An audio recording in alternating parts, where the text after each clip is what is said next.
یہ بہت بہتر کلمہ ہے، یہ بہت افضل کلمہ ہے، اس کلمے کی ذکر بہت افضل ذکر ہے۔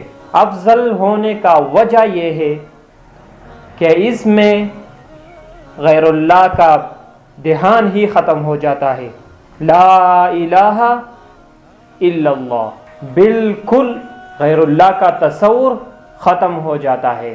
70-80 سال والا کافر جس نے سارا عمر بدکاری، شرک، ظلم، چوری، ڈاکے، زنا، شراب وغیرہ میں گزارے ہو، اور صرف ایک مرتبہ یہ کلمہ پڑھ لے، اللہ تعالی ان سب گناہوں کو معاف کر دیتا ہے، صرف ایک بار پڑھنے پر۔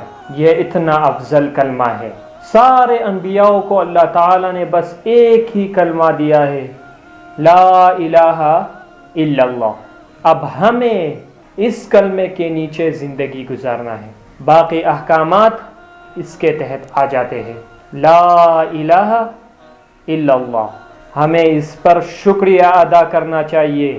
بالخصوص اللہ تعالی نے ہمیں انسان بنایا، انسان میں مسلمان بنایا، مسلمان میں امت محمدیہ میں پیدا کیا، اور یہ عظیم کلمات ہمیں نصیب کیا کہ لا الہ الا اللہ محمد الرسول اللہ۔ اس پر ہمیں جو جتنی بھی شکریہ ادا کرے یہ کم ہے۔